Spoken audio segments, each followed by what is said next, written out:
Welcome to Alphabet City. This is the show that covers everything related to Alphabet Inc., including Waymo, Google, Android, and more. I'm your guide, Ayaz Akhtar, and you are the excellent audience. Today we're talking about some serious Google issues, an accident with a Waymo car, your comments, and more. But first, Samsung's unveiled its foldable phone. Sort of. Let's go to Galaxy Gateway. The Twitter account for Android developers posted a tweet. A new form factor coming next year from Android partners. Android apps run seamlessly as the device folds, achieving this form factor's chief feature, screen continuity. Dave Burke, VP of Engineering for Android, at the Android Developers Conference said that they are already working with Samsung on a device coming next year. This all happened well before Samsung got around to showing off its folding phone at its own developers conference. So what did Samsung show off? There was a promo video that didn't show a whole lot. Then an exec brought out a foldable phone from his pocket.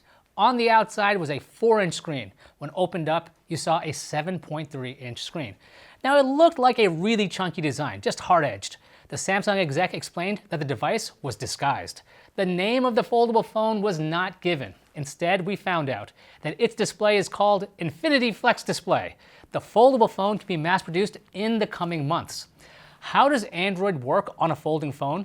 The apps you're using on the small screen can pop up on your main display when you open up the phone. Samsung called the small front display the cover display, and the large one the main display. Samsung also showed off the ability to run 3 apps at one time with a feature called Multi-Active Window.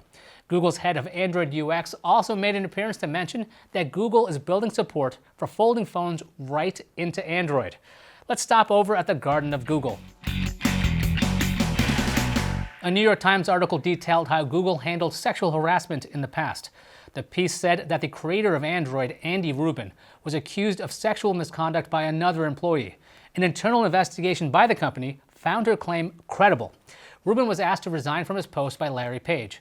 With that resignation, Rubin was paid out $90 million as an exit package.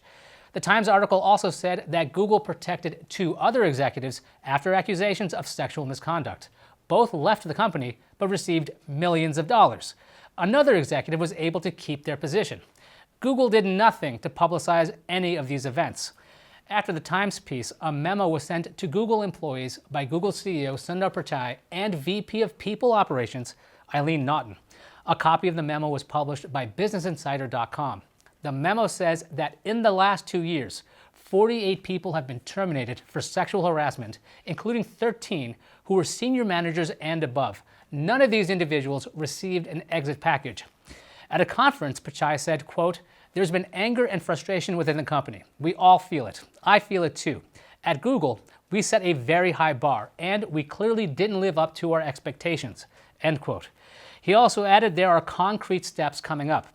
The report got the attention of many at Google who staged walkouts at offices all around the world.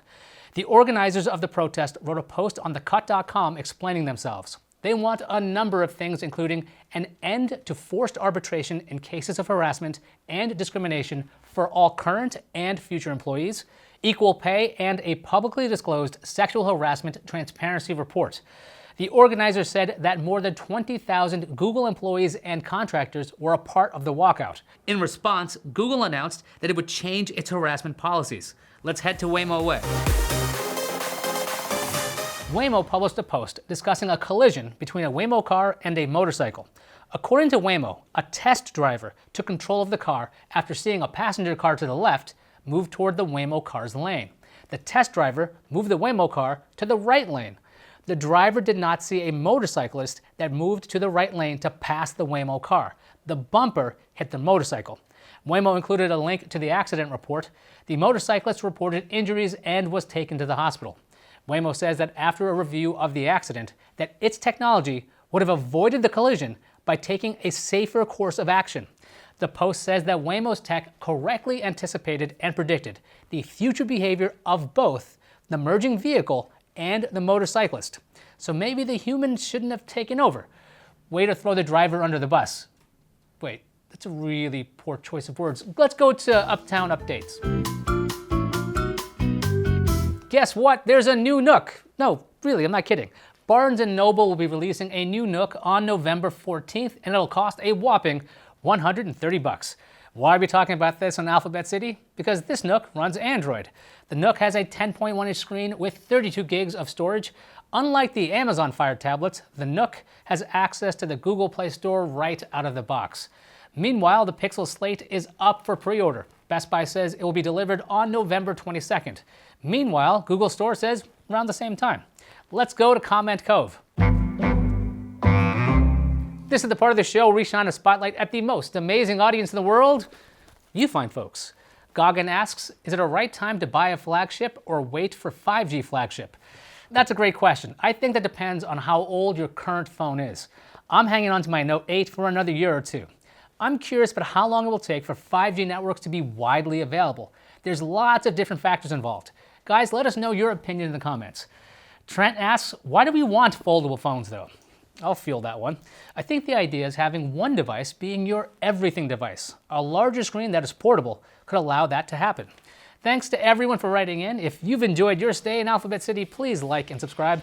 I'm Ayaz Akhtar, and I'll see you online. Oh, one more thing. At the Android Developers Conference, Google showed off the ability for apps to update from within the app. You wouldn't need to go to the Play Store to force an update. Also, here's a shout out to Mark Thomas. What up?